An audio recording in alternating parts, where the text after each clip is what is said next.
Yesus bukan Tuhan dalam Alkitab. 1 Yohanes pukul 14:28.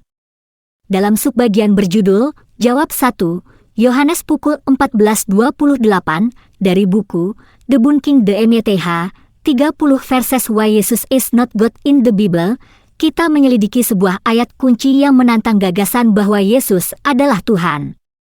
Yohanes pukul 14:28 berkata, Kamu telah mendengar aku berkata, Aku akan pergi dan aku akan kembali kepada kamu. Jika kamu mengasihi aku, kamu akan bersukacita bahwa aku pergi kepada Bapa, sebab Bapa lebih besar daripada aku. Ayat ini menyoroti perbedaan antara Yesus dan Tuhan, menekankan keunggulan Bapa atas Yesus.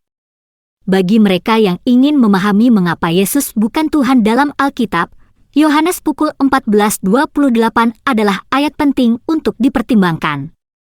Ini menyajikan Yesus sebagai tunduk kepada Bapa, mengakui otoritas yang lebih besar dari Bapa.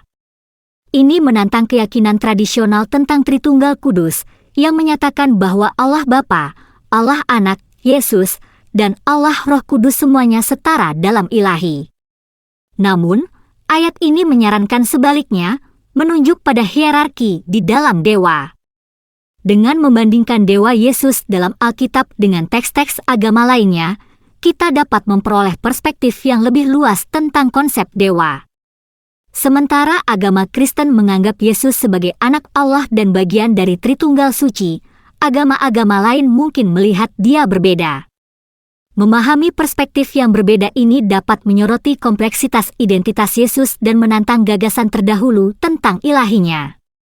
Interpretasi sejarah dari ilahi Yesus telah bervariasi selama berabad-abad, menyebabkan perdebatan dan kontroversi di dalam komunitas Kristen.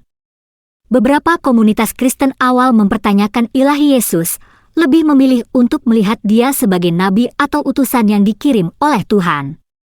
Dengan memeriksa interpretasi historis ini, kita dapat memperoleh wawasan tentang pemahaman yang berkembang tentang identitas Yesus dan kepercayaan yang beragam yang telah membentuk kekristenan dari waktu ke waktu. Dalam menganalisis Yohanes pukul 14:28 dan implikasi-implikasinya bagi ilahi Yesus, kita dipaksa untuk menghadapi tantangan yang dihadapinya terhadap gagasan tradisional tentang Trinitas. Ayat ini mengundang kita untuk mempertimbangkan kembali pemahaman kita tentang hubungan Yesus dengan Allah Bapa dan untuk mengeksplorasi interpretasi alternatif yang dapat menawarkan perspektif baru tentang identitasnya. Dengan terlibat dengan teks dan konteks budaya dan sejarahnya, kita dapat memperdalam penghargaan kita untuk kompleksitas kemanusiaan dan ilahi Yesus seperti yang digambarkan dalam Alkitab. Kisah Markus pukul 13:32. Dalam bab ini, kita menyelidiki ayat 2 Markus pukul 13:32 yang sering disebutkan sebagai bukti bahwa Yesus bukan Allah dalam Alkitab. Tetapi tentang hari itu atau jam itu tidak ada yang tahu, bahkan malaikat-malaikat di surga maupun anak, melainkan hanya Bapa. Bagian ini menyoroti keterbatasan pengetahuan Yesus, menyarankan bahwa ia tidak tahu segalanya seperti Tuhan.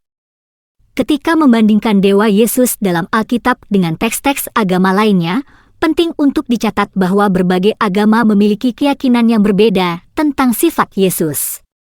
Sementara orang Kristen percaya pada Trinitas Bapa, Anak, Yesus, dan Roh Kudus, keyakinan lain mungkin melihat Yesus sebagai nabi atau utusan, bukan sebagai sosok ilahi. Interpretasi sejarah dari ilahi Yesus telah menjadi topik perdebatan di antara para sarjana dan teolog selama berabad-abad. Beberapa komunitas Kristen awal mempertanyakan gagasan bahwa Yesus adalah Tuhan yang berinkarnasi, yang menyebabkan perpecahan di dalam gereja dan pengembangan doktrin teologis yang berbeda. Kontroversi yang mengelilingi ilahi Yesus di antara komunitas Kristen awal terlihat dalam berbagai interpretasi identitasnya yang ditemukan dalam Alkitab. Beberapa ayat menggambarkan Yesus sebagai sosok yang kuat dengan atribut ilahi, sementara yang lain menekankan kemanusiaan dan ketergantungan kepada Tuhan. Ketika kita mengeksplorasi bahasa yang digunakan untuk menggambarkan Yesus dalam Alkitab dan implikasi-implikasinya bagi ilahinya, kita harus mempertimbangkan konteks budaya dan sejarah teks.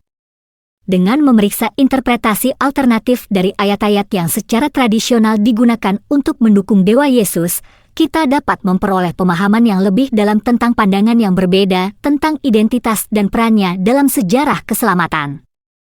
Pada akhirnya, makna kemanusiaan Yesus dalam kaitannya dengan keilahiannya seperti yang digambarkan dalam Alkitab adalah masalah yang kompleks dan beragam yang terus memicu perdebatan dan diskusi di antara orang percaya dan sarjana. Ayat 3, Matius pukul 19:17. Dalam Matius pukul 19:17, Yesus dihadapkan oleh seorang pemuda kaya yang bertanya kepadanya, "Guru yang baik, apa yang baik yang harus kulakukan supaya aku dapat memperoleh hidup yang kekal?" Yesus menjawab, "Mengapa engkau menyebut aku baik? Tidak ada yang baik kecuali satu, yaitu Allah."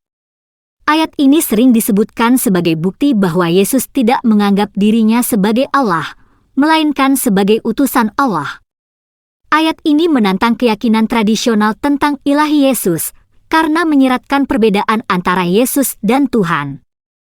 Pernyataan Yesus bahwa hanya Tuhan yang benar-benar baik menunjukkan bahwa Dia sendiri bukan ilahi, melainkan manusia yang menunjuk orang lain menuju kebaikan Tuhan.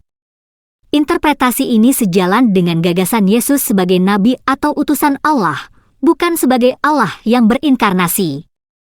Pertanyaan pemuda kaya itu juga menyoroti pentingnya perbuatan baik dalam mencapai kehidupan kekal, bukan hanya percaya kepada Yesus sebagai anak Allah. Penekanan ini pada tindakan atas keyakinan menantang gagasan bahwa keselamatan hanya mungkin melalui iman kepada ilahi Yesus, dan menimbulkan pertanyaan tentang peran pekerjaan dalam iman Kristen. Dengan memeriksa Matius pukul 19:17 dalam konteks ayat-ayat lain dalam Alkitab yang mempertanyakan ilahi Yesus, kita dapat mulai melihat pola bukti yang menantang pandangan tradisional tentang Yesus sebagai Tuhan. Versi ini, bersama dengan yang lain, mengundang pembaca untuk mempertimbangkan kembali pemahaman mereka tentang identitas dan misi Yesus, dan untuk mengeksplorasi interpretasi alternatif dari perannya dalam iman Kristen. Secara keseluruhan, Matius pukul 19:17 berfungsi sebagai ayat kunci dalam perdebatan yang sedang berlangsung tentang ilahi Yesus dalam Alkitab. Dengan menyelidiki lebih dalam nuansa ayat ini dan implikasinya bagi pemahaman kita tentang Yesus, kita dapat memperoleh apresiasi yang lebih dalam untuk kompleksitas identitasnya dan keragaman kepercayaan yang mengelilingi Dia. Ayat 4, Yohanes pukul 5:30.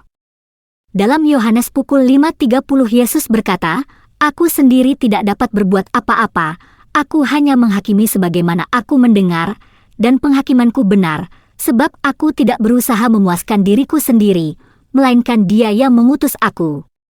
Ayat ini sering digunakan untuk menunjukkan kerendahan hati dan pengabdian Yesus kepada Allah Bapa, bukan untuk menegaskan keilahiannya sendiri. Yesus di sini menjelaskan bahwa Ia tidak bertindak secara mandiri, melainkan melakukan kehendak Dia yang mengutus Dia. Ini sejalan dengan konsep Yesus sebagai nabi atau utusan dalam Alkitab, bukan sebagai Tuhan itu sendiri. Ayat ini juga mempertanyakan interpretasi tradisional Yesus sebagai bagian dari Trinitas, sebuah prinsip kunci dari iman Kristen. Dengan menyatakan bahwa Ia tidak dapat melakukan apa-apa sendiri dan hanya bertindak sesuai dengan kehendak Dia yang mengutus Dia, Yesus tampaknya membedakan diri dari Allah Bapa. Ini menantang gagasan bahwa Yesus adalah sama dan sama abadi dengan Tuhan, seperti yang secara tradisional dipahami dalam teologi Kristen. Secara historis, telah ada interpretasi yang berbeda dari ilahi Yesus, dengan beberapa komunitas Kristen awal menekankan kemanusiaannya atas ilahinya. Ayat ini dalam Yohanes pukul 5:30 mendukung gagasan Yesus sebagai nabi manusia yang dipimpin oleh Tuhan, bukan sebagai makhluk ilahi dalam hak-haknya sendiri. Kontroversi ini yang mengelilingi ilahi Yesus mencerminkan kompleksitas memahami identitasnya dalam konteks Alkitab. Bahasa yang digunakan untuk menggambarkan Yesus dalam Alkitab juga penting dalam memahami ilahinya. Ayat-ayat seperti Yohanes pukul 5:30 yang menekankan penyerahan Yesus kepada Tuhan, menyarankan pemahaman yang berbeda tentang sifatnya daripada ayat-ayat yang secara tradisional digunakan untuk mendukung ilahinya. Dengan mengevaluasi gambar-gambar Yesus yang kontras ini, kita dapat memperoleh pemahaman yang lebih nuan terhadap identitas dan perannya dalam hubungan dengan Tuhan. Secara keseluruhan, ayat 4 dari Yohanes pukul 5.30 menantang interpretasi tradisional tentang ilahi Yesus dan mengundang kita untuk mengeksplorasi perspektif alternatif tentang identitasnya. Dengan mempelajari konteks budaya dan sejarah Alkitab, kita dapat lebih memahami pandangan yang berbeda tentang sifat dan makna Yesus. Ayat ini mendorong kita untuk mempertimbangkan kembali pemahaman kita tentang Yesus sebagai manusia dan ilahi, dan untuk mendekati identitasnya dengan perspektif kritis dan terbuka pikiran. Ayat 5, Kisah Para Rasul pukul 2.22. Dalam ayat 5 dari Kisah Para Rasul pukul 2.22, Alkitab memberikan pesan yang jelas yang menyoroti perbedaan antara Yesus dan Tuhan.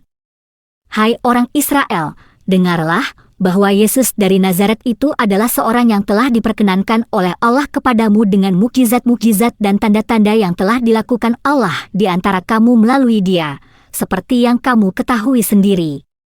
Ayat ini menekankan peran Yesus sebagai seorang pria yang dipilih dan diberi kuasa oleh Tuhan untuk melakukan mukjizat dan keajaiban daripada menjadi ilahi sendiri. Ayat ini menantang keyakinan tradisional tentang ilahi Yesus dengan menekankan kemanusiaannya dan ketergantungannya pada Tuhan karena kemampuannya yang ajaib. Ini menunjukkan bahwa Yesus adalah seorang nabi atau utusan Allah, bukan Allah yang berinkarnasi. Interpretasi ini sejalan dengan perspektif orang-orang yang melihat Yesus sebagai sosok yang dihormati dalam sejarah agama, tetapi tidak sebagai putra Tuhan secara harfiah atau makhluk ilahi.